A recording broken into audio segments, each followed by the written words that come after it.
Okay, so I want you to picture a teenager, Hmm. but not, a modern teenager with a smartphone. I want you to go back to the 1860s. This kid is the star student of his school. The absolute best. He wins every single award. The neighbors all love him. He's, totally pious, a model citizen. And then almost overnight, something just snaps. It really does. He runs away to the big city, stops washing, starts drinking heavily, and writes poetry that is so explosive, so completely alien to everything that came before it, that he basically breaks literature. Breaks literature is not an exaggeration. I mean, it's one of the most violent pivots in cultural history. Right. We are not talking about a gradual evolution of style here. It's a rupture. It is a rupture, exactly. And then here is the kicker. Before he even turns 20, before most people have even figured out their major in college, he stops. Just stop. Cold turkey. He never writes another line of poetry. Instead, he disappears to East Africa to become a coffee trader and a gun runner. It's just, It's unbelievable. Today, we are talking about the meteor, the enfant terrible, the guy who lived 10 lifetimes in 37 years. We are doing a deep dive into the life of Arthur Rimbaud. It is a story that defies logic. You have this boy from provincial France who revolutionized poetry, serving as the direct precursor to symbolism, surrealism. And modernism. All of it. All of it. And yet, the central paradox remains. Why did the man who wanted to change the world through language ultimately choose silence? That is the mission for this deep dive. We're going to try and figure out how a dirty hypocrite schoolboy became a seer, why he shot his lover in a hotel room in Brussels, and why he ended up selling rifles in Ethiopia. And to do that, we have a stack of sources. We do. We're pulling from biographical details, his famous letters, the Lettres du Voyant, medical records, and accounts from his travels in Abyssinia. And we should probably start where all good psychological profiles start, with the parents. Yes. Or, maybe more accurately, the total absence of one and the overwhelming presence of the other. That's a very good way to put it. Right, so let's set the scene. You'd expect a rebel like this to come from a chaotic, maybe a bohemian home. But the records show a very rigid military background, don't they? Completely opposite to his future life. Arthur Rimbaud was born in 1854 in Charleville, which is in the Ardennes region of France. And what kind of place was that? Think small, dull, provincial. It was a garrison town. His father, Captain Frederick Rimbaud, was a career military man, an infantry officer who rose through the ranks, even got the Legion of Honor. A decorated soldier. Yes, but he spent most of his time abroad. In Algeria, the Crimea, he was a man of action. So he's the classic absent father figure. Absent is putting it mildly. The sources we have describe the captain as good-tempered, easygoing, and generous. Classic Cheshire officer with the mustache and the goatee, but he was a ghost in that house. A ghost. He married Vitalie Quiff, who was 11 years younger than him, after just meeting her on a Sunday stroll. They have 5 children in really quick succession, but the captain just keeps leaving. He wasn't there for the births, he wasn't there for the baptisms, and then, after the last child, Isabel, is born in 1860, he just stops coming home entirely. He just ghosted his entire family. Effectively, yes. It was a de facto separation. They never divorced. That wasn't really done. But his mother, Vitalie, actually started calling herself Widow Rimbaud. She called herself Widow Rimbaud. She did. And that leaves Arthur and his siblings alone with her. And if the father was the easygoing one, the mother was. Well, she was certainly not. The sources paint a pretty terrifying picture of her. They describe her as narrow-minded, stingy, and my favorite part, completely lacking in a sense of humor. And deeply insecure. She was from a solid farming family, but she was terrified of their social standing, terrified her children would be corrupted by the riffraff. So she was controlling. Extremely. She was withdrawn, stubborn, taciturn. Rimbaud had a special nickname for her, which I think tells you everything you need to know. What was it?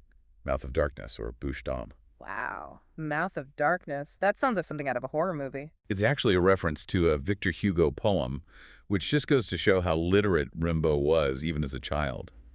But it perfectly reflects the atmosphere of that house. It was a regime. A regime? What do you mean? She moved the family to a better neighborhood, just to keep them away from the poor kids. She walked them to and from school herself until they were teenagers. Can you imagine the humiliation for a teenage boy? Oh, absolutely. And the academic pressure, I read it, was just immense. Off the charts. If Rimbaud made a single mistake in his schoolwork, she would punish him by making him memorize 100 lines of Latin verse. 100 lines. And if he messed that up, no dinner. That seems counterproductive. You starve the kid you want to study. Well, the strange thing is, this pressure cooker environment produced an absolute prodigy. At the College de Charleville, Rimbaud wasn't just good, he was a star. He swept the board. I saw the list. At age 14, he won 8 first prizes in academic competitions. 8. Religious education, Latin, Greek, history. He could just absorb massive amounts of information and regurgitate it perfectly. But you can see the cracks starting to form, right? Because on the surface, he's this pious kid. The other students even had a nickname for him, didn't they? Seer petit cagot. Which translates roughly to dirty hypocrite or sanctimonious little so-and-so. Because he seemed too good. Exactly. Too pious, too perfect. But inside, he was just seething. You could see it in this essay he wrote at age 9 years old. What did she write? It was a 700-word essay just tearing apart the idea of learning Latin. And he declares, I will be a rentier. A rentier, meaning he just wanted to be rich and do nothing. Meaning he wanted to be free. He saw a classical education as just a gateway to a salary job, which he despised. He viewed having a job as a form of slavery. But he kept playing the game, kept getting the A-pluses until the catalyst arrived. And that catalyst had a name. Georges Isambard. Isambard was a new teacher at the school, right? Yes, and he was only 22 years old, so he wasn't that much older than Rimbaud. And unlike the Mouth of Darkness, Isambard actually saw the spark in him. He encouraged Rimbaud's creativity. He treated him like an intellectual equal. He did. He gave him books. He became this kind of big brother figure. And this is where the trouble really starts. Isambard lends him Victor Hugo's Les Miserables, Which was considered dangerous, subversive literature by conservative Catholics at the time. Absolutely. Rimbaud's mother found out and wrote a furious letter to Isambard, just blasting him for it, saying it was dangerous to a child's morals. But it was too late. The fuse was already lit. He realized there was a world outside of Charleville. And then history intervenes. The Franco-Prussian War breaks out in July 1870. Talk about bad timing for a school year. The school practically shuts down. It becomes a military hospital. The whole world turns upside down. The French Empire is collapsing. The Prussians are invading. Rimbaud is 15. He's bored out of his mind. The countryside is in turmoil. And Isambard has gone home for the summer. So Rimbaud decides he's done. He runs. He gets on a train to Paris. But he doesn't have a ticket, does he? No. He has no money, no plan. He's just hoping to sneak through. It's a classic teenage rebellion, but with really serious consequences. He gets arrested. Right at the Gare du Nord for fare evasion and vagrancy. And because of the war, you have to remember, the police aren't in a lenient mood. They throw a 15-year-old boy into Mazas prison. Wow. That must have been terrifying. One minute you're the star student winning Latin prizes, the next you're in a cell with hardened criminals during a war. It had to have been a massive shock to his system. He has to write this desperate letter to Isambard to bail him out. And Isambard comes through. He does. He gets him released, but he can't send him straight home because the rail lines are cut by the war. So he stays with Isambard's aunts for a bit. But eventually he's returned to his mother. And I assume the Mouth of Darkness did not welcome him back with open arms. Hardly. She reportedly slapped him across the face right there in front of Isambard. But the damage, or maybe the liberation, was done. The Seer petit cagot was gone for good. By late 1870, Rimbaud's behavior had completely flipped. It's a 180. The sources say he started drinking, he grew his hair long, he was stealing books from shops, and he started writing poems that were, well, let's just say repulsive on purpose. Scatological, blasphemous, obscene. He was purposefully trying to be disgusting. He was challenging everything, the church, the state, his mother, polite society. He would just hang out in cafes, drunk, shouting insults at the locals. But this wasn't just him being a brat, was it? I mean, plenty of teenagers act out. You're saying there was a philosophy behind this bad behavior? Precisely. This is the crucial pivot point. It wasn't just teenage angst. It was the beginning of a philosophical method. He's trying to break down his own conditioning. How so? He believed that his self, the polite Catholic schoolboy, was a false construct that had been imposed on him by society. And to find the truth, he had to destroy that self. Which leads us to the most important documents for understanding Rimbaud. The Lettres du Voyant, the letters of the Seer. Okay, let's unpack this, because this is the heavy stuff. This is where Rimbaud stops being just a talented kid and starts being a literary revolutionary. In May 1871, he's 16 years old. He writes these 2 letters to Isambard and a friend named Paul Verlaine. What is he actually proposing? He is proposing a total reinvention of what a poet is and what poetry can do. Up until this point, the Romantic poets, like Hugo or Wordsworth, were all about the ego. Right. I feel sad. I see a flower. I love this woman. It was very subjective. Very. And Rimbaud says, no, that's wrong. The self is the problem. So what's the alternative? He writes the most famous sentence of his career, I is another. I is another. I is another. Grammatically, that's wrong in French and English. It should be I am another. The grammar error is completely deliberate. He's treating the I as an object, not a subject. Think of it this way. He says, it is wrong to say, I think. One ought to say, I am being thought. Wait, help me out with that. I am being thought, like he's not the one driving the car. Exactly. He's the passenger. He used this analogy of a musician. He says, I is another. If brass wakes up a trumpet, it is not its fault. So the poet shouldn't be a creator. No. The poet should be a vessel, a conductor for the universal unknown. He wants to bypass his conscious mind, his ego, his memories entirely, and let the universe speak through him. Okay, that sounds very mystical. But how do you actually do that? How do you become this empty vessel? And that's the dangerous part. He outlines the method in the letters. He writes, and this is the key quote, the poet makes himself a seer by a long, prodigious, and rational disordering of all the senses. Rational disordering, that sounds like a contradiction in terms. It's the key to everything. It's not accidental chaos. It's a deliberate program, a systematic self-destruction. What does that mean in practice? He says the poet must consume all poisons to keep only their quintessences. You have to starve yourself, drink until you hallucinate, take drugs, stay awake for days, experience every form of love, every form of suffering. You have to torture your physical body and your mind to break down the barriers of common sense. So he's basically saying, I'm going to drive myself insane on purpose, because on the other side of insanity is the truth. Yes, he writes that the poet becomes the great criminal, the great accursed, but also the great learned one. It's this Promethean idea you have to steal fire from the gods, but you're going to pay for it with your liver and your sanity. It's unbelievably punk rock for 1871. It's a doctrine of self-destruction for the sake of art. And the amazing thing is, it actually worked. It did. Right around this time, he writes Le Bateau Ivre, The Drunken Boat, which is arguably one of the greatest poems in the French language. And you have to remember, he wrote it at 16 in a provincial town before he had ever even seen the ocean. Had ever seen the ocean? No. He imagined all of it.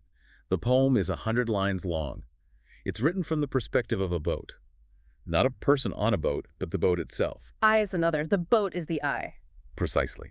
The boat describes breaking free from his handlers, whom he calls redskins, Yeah. who nail the haulers to totem poles. It's very violent. And then it just drifts. It drifts down rivers and out into the ocean, seeing things that are impossible, that are beautiful and terrifying. The imagery is just wild. I was reading through the translation. He talks about the awakening blue and yellow of singing phosphors, glaciers, suns of silver, waves of pearl, and then also rotting leviathans caught in the reeds. It's pure hallucination put to paper. It's a sensory overload. Yeah. He's using synesthesia, mixing the senses, seeing sounds, hearing colors. The critic Archibald MacLeish had a great take on this. He said that the Seer letters, on their own, sound pretentious and adolescent, which, let's be honest, they kind of are. They are a little bit. But in The Drunken Boat, those theories become unanswerably true.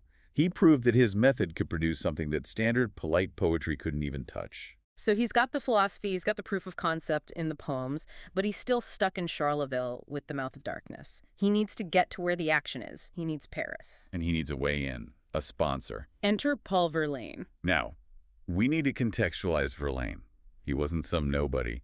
Imagine a highly respected, slightly edgy poet laureate or a famous songwriter who was established, married, and well off. That's Verlaine. He was a leader of the Parnassian school of poetry. Right. A big deal. So Rimbaud, this unknown teenager, just writes to him out of the blue. He sends him letters, including some poems, probably The Drunken Boat. And Verlaine is just blown away. He replies with this famous line, "Come, dear great soul, we await you, we desire you." He even sends a one-way ticket to Paris. Which brings us to the beginning of the infernal couple. Yeah. Rimbaud arrives in Paris in September 1871.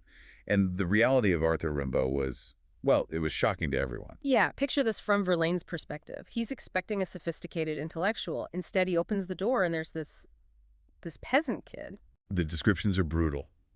Big red hands from farm work, huge feet, a baby face on a clumsy body. and a thick Ardennes country accent. And his manners were? Non-existent. He was the guest from hell. Verlaine was living with his wife, Mathilde, who was 17 and pregnant. They were staying with her wealthy bourgeois parents. And Rimbaud saw it as his duty, as part of his rational disordering, to shock these people to their core. The anecdotes from this time are just legendary. He was totally feral. There was a famous dinner with a group of poets, including a man named Charles Cross. Cross tries to be polite. He leans over and asks Rimbaud about his poetry. And Rimbaud just glares at him and says, "Dogs are liberals." Dogs are liberals. It doesn't even make sense. It's designed to shut down conversation, be abrasive. But it gets so much worse. He stayed with Cross for a while. Cross had these new boots, freshly polished. Rimbaud took them and stomped in puddles just to ruin them. Okay, that's just being a jerk. Oh, we're just getting started. He used pages of Cross's precious manuscripts as toilet paper. Yes. And the darkest anecdote, at a cafe called the Rat Mort. He was at a table with Cross and some others. While Cross was in the bathroom, Rimbaud poured sulfuric acid into his drink. He tried to poison him. He did. Luckily, Cross was a man of science. He came back, smelled the fumes, and didn't drink it. But yes, Rimbaud was literally trying to poison people. He was carrying a sword cane. Wow. He was dangerous. And yet, despite all this, or maybe, crazily, because of it, Verlaine falls for him hard. They start this torrid affair. A relationship fueled by absinthe and hashish. Verlaine leaves his pregnant wife and their infant son to run around with this wild teenager. They were living the derangement of the senses in real time. They scandalized Paris. The entire literary scene turned on them. So they fled to London in 1872 and lived in absolute squalor in Bloomsbury and then Camden Town. They were broke, right? Penniless. Rimbaud spent his days in the British Museum, mostly because the heating and the ink were free, but the relationship was incredibly toxic. Rimbaud called Verlaine his pitiful brother and the mad virgin. They fought constantly. Physical fights. Slapping, scratching, screaming matches in the street. It was a cycle of abuse and dependence. The literary world just shunned them completely. There's that famous painting by Fenton Latour called By the Table.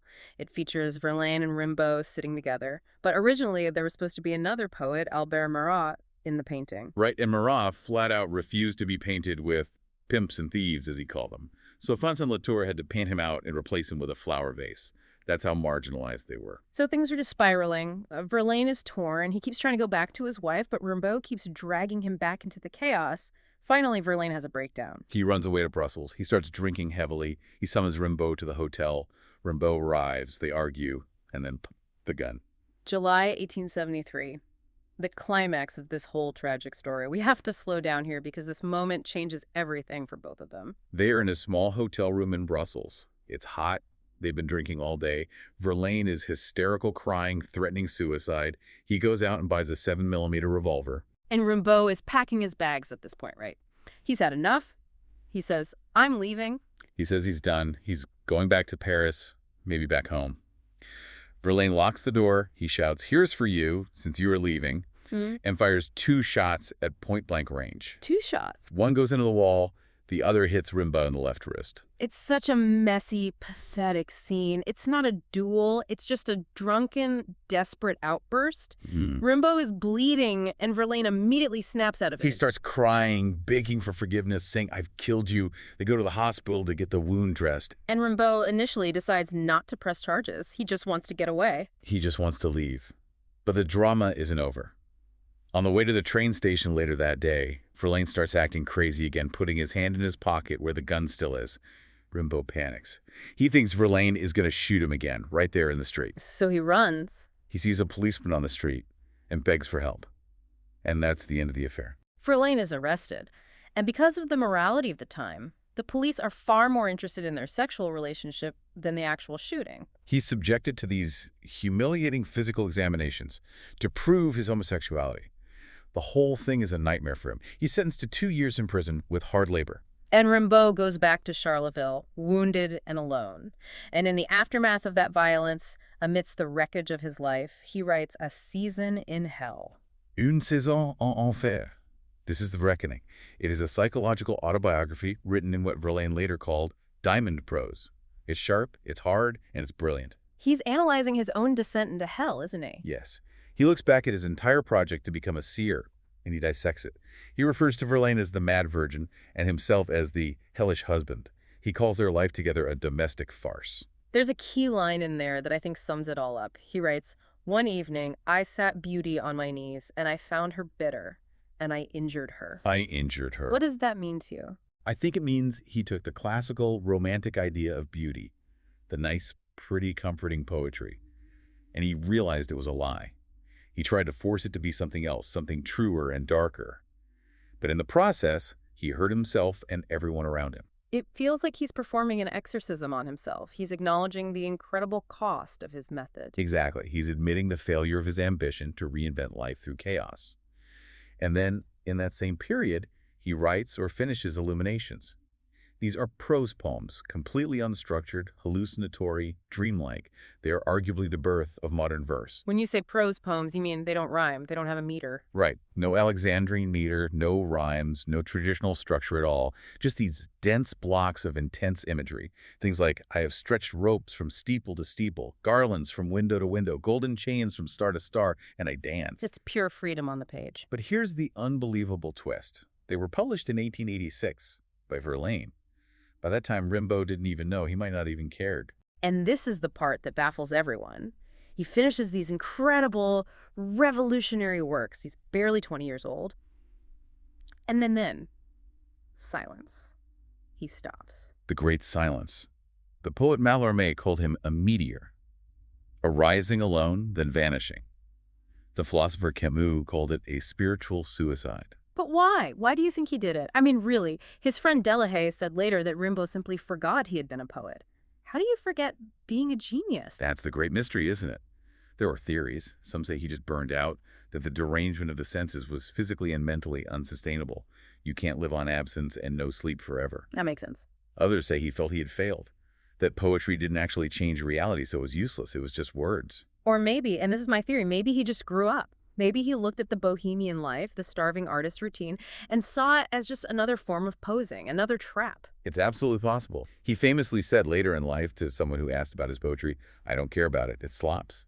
He chose reality. He chose the bourgeois trafficking that he used to despise. He wanted to make money. He wanted to make money. He wanted to be a man of action like his father. And he didn't just sit on a couch. His life becomes this incredible adventure story. Between 1875 and 1880, he was a drifter. But not a romantic Jack Kerouac drifter. It was brutal. He walked across Europe on foot. He learned German, Italian, Spanish, eventually Arabic. And then in 1876, he enlists in the Dutch colonial army. Which is just bizarre.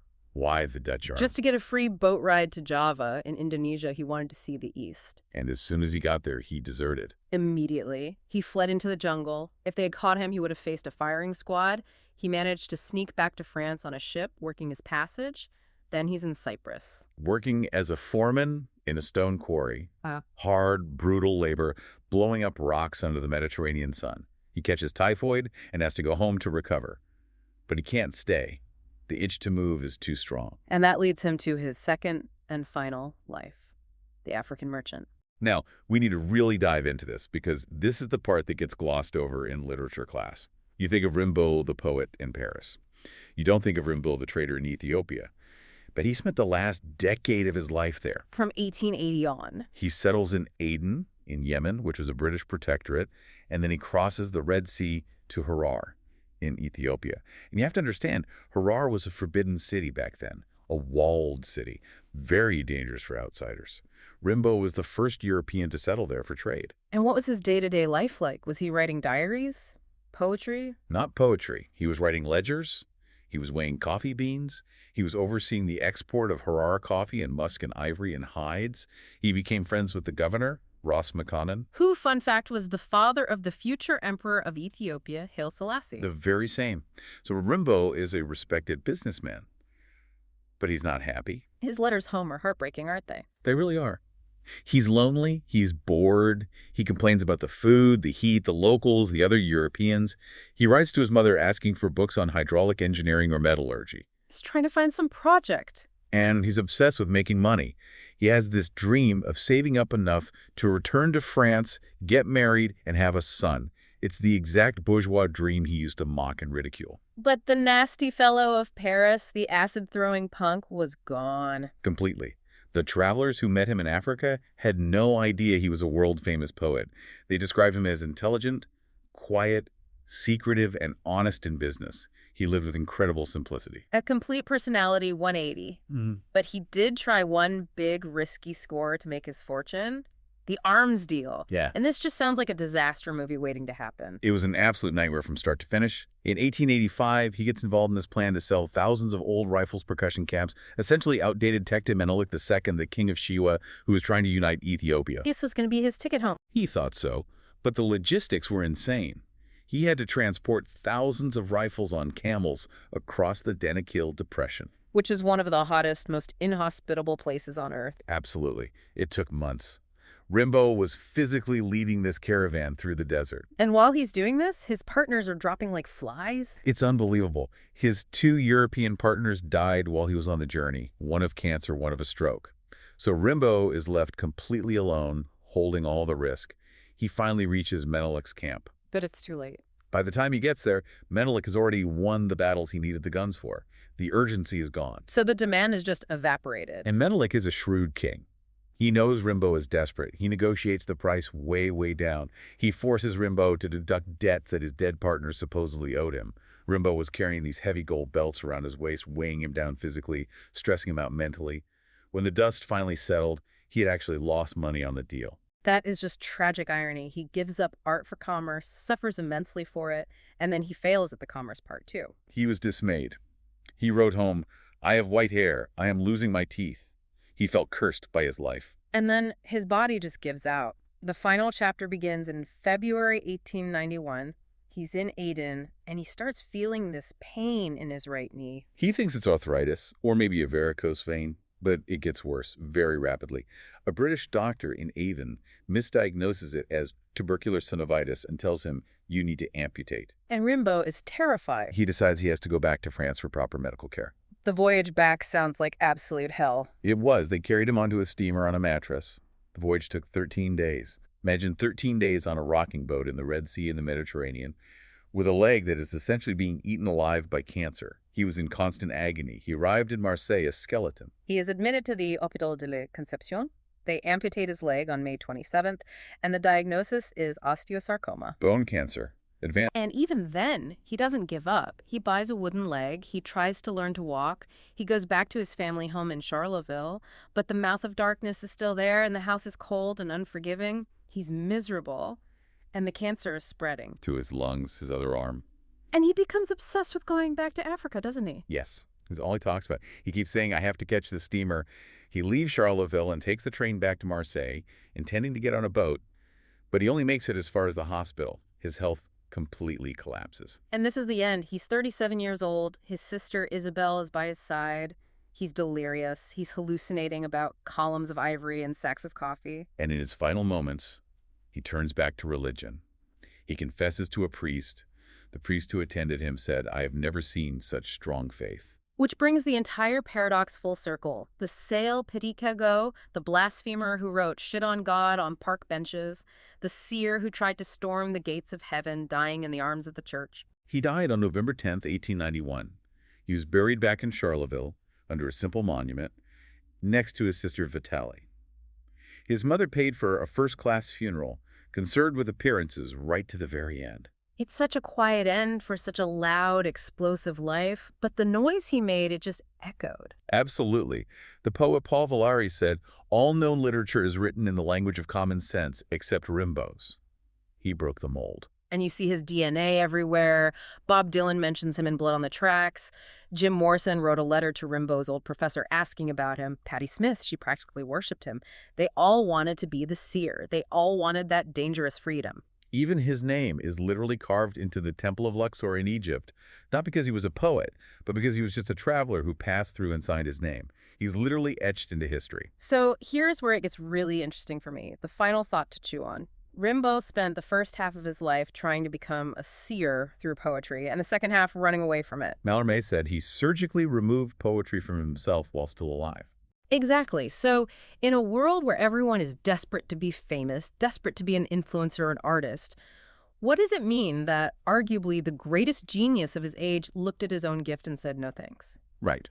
Was his life in Africa, the boredom, the struggle, the ledger books, was that the true derangement of the senses? Was the silence the ultimate rebellion? That is the question. Perhaps the silence was the loudest, most profound poem he ever wrote. He proved that life, in the end, is more important, or at least more demanding than art. A heavy thought to end on. Thanks for diving in with us. A pleasure. We'll catch you on the next one.